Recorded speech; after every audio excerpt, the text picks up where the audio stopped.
Terima kasih Anda masih bersama kami. Bagi Anda yang baru saja bergabung, kami akan kembali 3 berita utama hari ini. Perampok bermobil satroni toko di Klaten. Pelaku lukai penjaga toko dengan senjata tajam.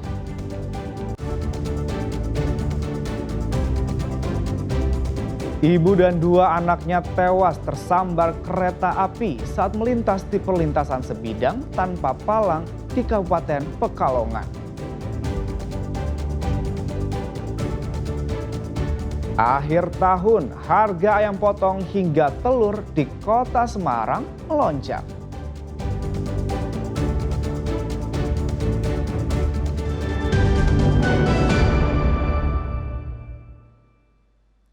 Ibu dan 2 anaknya tewas tertabrak kereta api saat menyeberang di perlintasan sebidang tanpa palang di Kabupaten Pekalongan. Diduga korban tak sadar ada kereta lewat karena sedang hujan deras.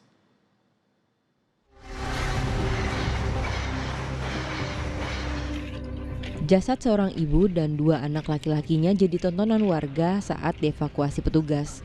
Ketiganya tewas usai tertabrak kereta api Harina, jurusan Bandung-Surabaya saat menyeberang di perlintasan tanpa palang pintu.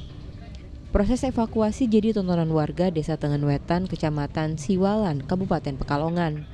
Diduga Muji Slamet Rahayu bersama 2 putranya hendak kembali ke rumah usai berbelanja ayam. Namun saat menyeberang, ibu 34 tahun itu tak melihat ada kereta yang melintas karena kondisi tengah hujan. Ketiga korban tertabrak kereta hingga terpental sejauh 50 meter. Ketiganya meninggal di lokasi kejadian. Kondisi motor yang dikendarai korban pun hancur.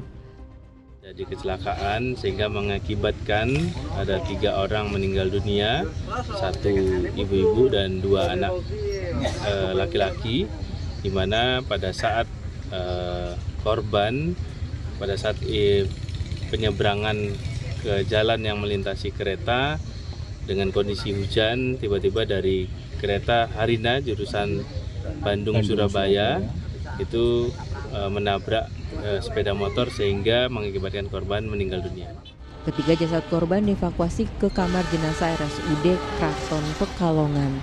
Kasus ini ditangani unit Laka Satlantas Polres Pekalongan.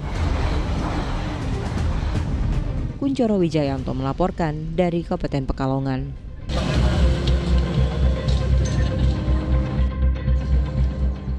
Akhir tahun, harga ayam potong hingga telur di Kota Semarang melonjak. Harga ayam potong tembus Rp40.000 per kilogram, lalu telur dijual dengan harga Rp31.000 per kilogram. Jelang pergantian tahun, harga ayam potong di Kota Semarang mengalami kenaikan. Selasa pagi, harga ayam potong di Pasar Mijen tembus Rp40.000 per kilogram. Padahal harga normalnya berkisar Rp35.000 per kilogram. Menurut pedagang, naiknya harga ayam terjadi sejak sepekan terakhir dan belum ada tanda-tanda penurunan harga. Tak hanya daging, harga telur ayam juga naik. Telur ayam kini dijual Rp31.000 per kilogram yang sebelumnya hanya Rp28.000 per kilogram. Mahalnya pakan ternak dan tingginya permintaan untuk program makan bergizi gratis diduga menjadi faktor naiknya harga daging dan telur ayam di pasaran. Stabil tinggi berarti ini ya Bu? Stabil tinggi nggak bisa turun misalnya.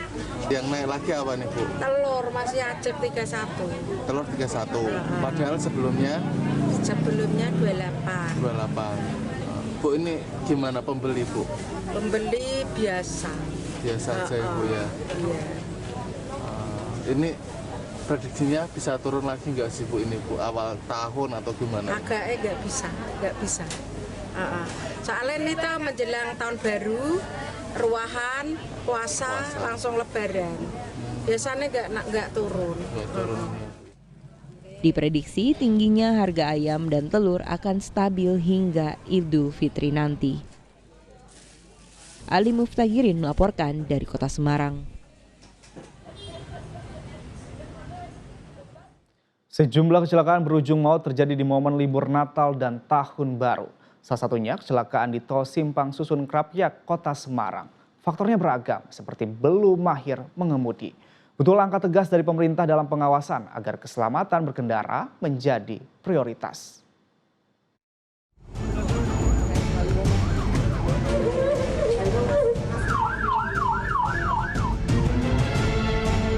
Penghujung tahun 2025 ditutup oleh tragedi kecelakaan maut yang menelan korban tak sedikit. Belum hilang dari ingatan, kecelakaan bus maut menyebabkan 16 nyawa melayang. Ya, seolah bukan hal baru, penyebabnya lagi dan lagi karena kelalaian. Bus penumpang yang membawa 34 orang terguling di jalan tol KM 420 Simpang Susun Krapyak, Kota Semarang, Jawa Tengah. Selain korban tewas, 18 orang lainnya terluka. Nyawa yang melayang sia-sia akibat biang keserampangan. Berdasarkan hasil rem cek pada 9 Desember lalu, bus dinyatakan tak layak jalan dan dilarang beroperasi. Bus PO Cahaya Trans bernomor polisi B7201 IV yang berangkat dari Jati Asih Bekasi menuju Yogyakarta itu rupanya juga tidak terdaftar sebagai bus akap maupun bus pariwisata. Bus mengangkut penumpang dari berbagai titik di wilayah Bekasi untuk pulang kampung di masa libur Natal dan Tahun Baru. Bahkan sopirnya pun cuma cadangan. Dari kesaksian kernet bus bahwa pengemudinya itu tergolong baru dalam melayani rute jarak jauh. Ini menjadi keprihatinan kita setelah kita cek, ternyata driver kendaraan bus tersebut adalah driver cadangan. Postmortem, antemortemnya sudah kita siapkan nanti di sini. Kita membuka posko bagi keluarga yang meninggal. Jasad para korban telah diserahkan pada pihak keluarga dan dimakamkan. Pihak Jasara Harja memberikan santunan kepada seluruh keluarga korban kecelakaan bus. Sopir bus telah dijadikan tersangka dan dijerat pasal 310 Undang-Undang Nomor 22 Tahun 2009 tentang lalu lintas yang mengakibatkan meninggal dunia dengan ancaman penjara selama 6 tahun. Kecelakaan saat hendak berlibur juga dialami bus milik TNI Angkatan Laut di Jalan Tol Balmera, Medan, Sumatera Utara. Akibatnya 10 personil TNI terluka. Ketidakmahiran sopir truk yang berada di depannya jadi musabab kecelakaan, di mana tiba-tiba truk berjalan mundur karena tak bisa melintasi jalan menanjak. Pengemudi supir truk 8279DL pada saat di TKP, kebetulan saya juga ke TKP, tadinya pas di TKP tidak ada lagi driver tersebut dan sudah kita cari dan kita tanya ke ekspedisi semennya dan mereka juga ikut bantu cari terkait supir truk 8729DL tadi.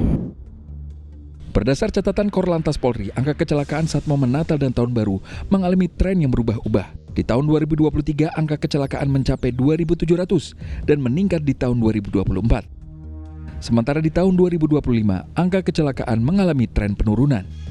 Karenanya penting memperhatikan sejumlah faktor dalam berkendara, baik dari sisi internal maupun eksternal. Faktor internal apa? Persiapan fisik. Nah, faktor eksternal di sini paling penting bahwa saat ini cuaca di Indonesia tidak sedang baik-baik aja, sangat-sangat ekstrim. Jadi penting sekali untuk diperhatikan bahwa cuaca yang berubah-ubah harus kita antisipasi dengan bagaimana kita menerapkan teknik berkendara yang benar. Ada ragam cara yang bisa dilakukan penumpang agar tenang bepergian menggunakan transportasi umum. Agar tak was-was, sebelum memakai jasa transportasi umum, masyarakat bisa gunakan aplikasi Mitra Darat untuk pastikan status kelayakan bus. Aplikasi ini dikembangkan oleh Ditjen Perhubungan Darat. Masukkan nomor polisi, nanti akan muncul beragam informasi dari soal izin trayek, status uji kir, hingga kelayakan operasional kendaraan. Jika terdapat pelanggaran atau izin yang tak sesuai, kita sebagai konsumen bisa memilih alternatif lain. Tim Liputan melaporkan.